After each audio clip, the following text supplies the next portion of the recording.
Facebook world followers. I don't go live very often, so we're going to see how this goes. I'm going to give it. I'm going to give it a second to fire up.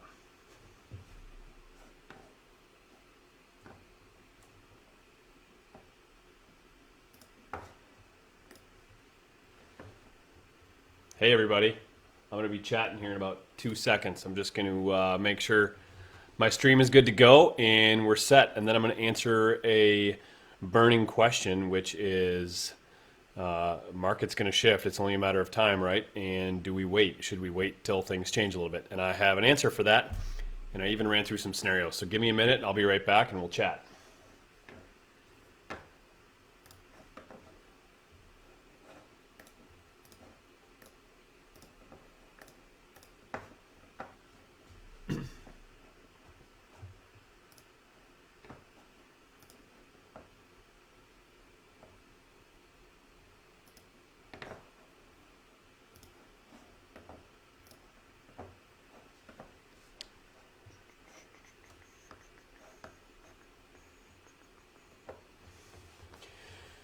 All right, we're going to run with it. I have no idea what the quality is, so hopefully it's good. I've got the comments section up right here, so if you guys have comments, go ahead, throw them in here. I'll do my best to answer them as we go.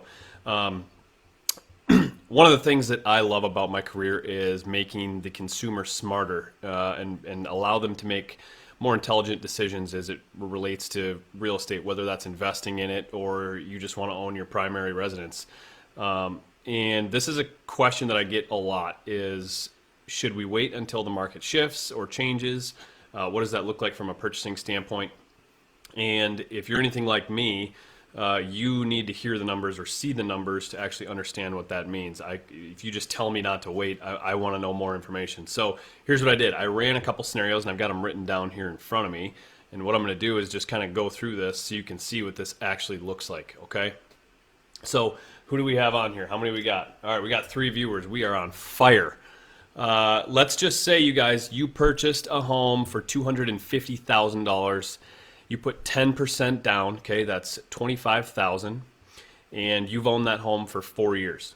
Okay, so you bought this house 4 years ago. $250,000 was reasonable 4 years ago. That actually existed. It doesn't exist anymore, really. After 4 years, you will have paid your principal down to about $210,000. Okay. We're just going to go straight easy math here. We're not going to include fees or insurance and taxes, things like that, okay? So we're just going to go straight up. You owe 210. The house is now worth 300, okay? So the house you purchased 4 years ago for 250 is now worth 300.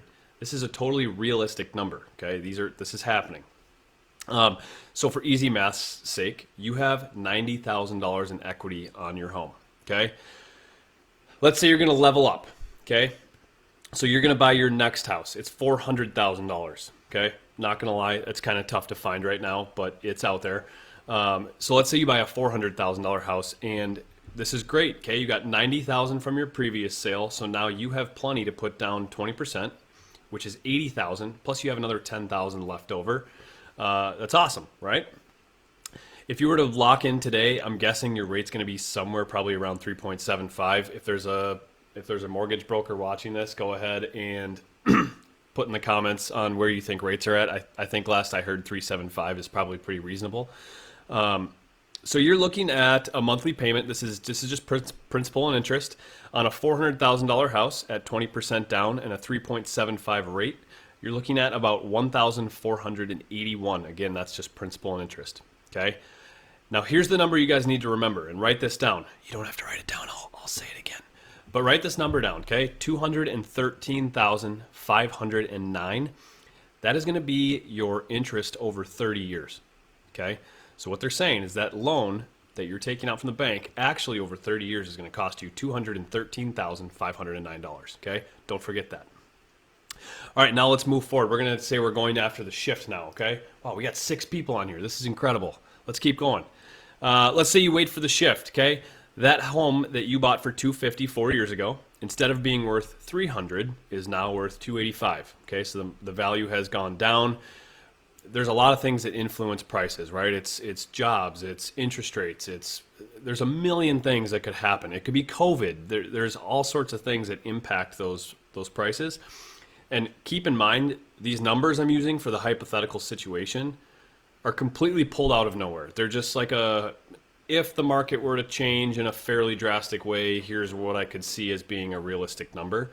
But there's zero evidence or belief that this is in our near future. So, but let's just continue with our hypothetical here.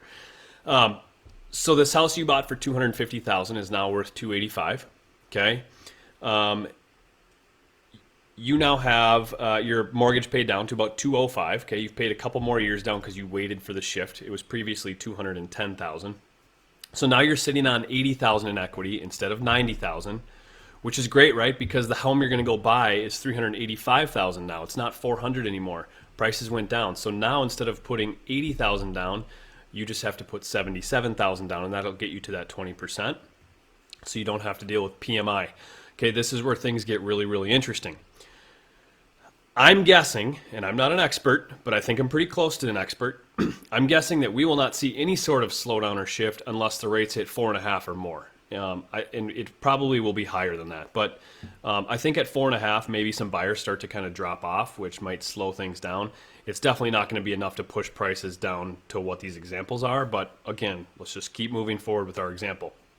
Okay, so your house is worth, you pulled out $80,000 equity, you put down $77,000 on this home that's now $385,000. Your rate is 4.5, okay? That gives you a monthly payment of about $1,560, okay? So the cheaper house is actually almost $100, about $80 a month more, okay, per month. Again, that number does not include principal tax and insurance. It's just principal and interest. But here's the number that's really crazy, you guys. Just that little small blip from 3.75 to 4.5 in an interest rate changes your interest over 30 years by over $40,000. So this loan is now going to cost you $253,812, whereas when you locked in at 3.75, it was going to cost you $213 and some change. So basically, in summary, when you're looking at this, the cheaper house ends up costing you more per month. It ends up costing you more, way more over the life of the loan. You do risk possibly not having enough equity in your previous home to put 20% down, which if that's the case, you're going to have mortgage insurance. That's another $100 a month. So really, it could be a $200 swing per month plus $40K over 30 years. So anyways, I hope this was beneficial for you guys. If you guys have comments or questions, I know I went really fast. I have a tendency to talk really, really quick.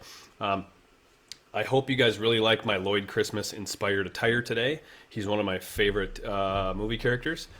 And yeah, that's all I got for today. So hopefully this helps somebody make a good decision for their family and or for their investment portfolio or whatever. And you guys know where to find me if you need me. Thanks, guys. Talk to you later.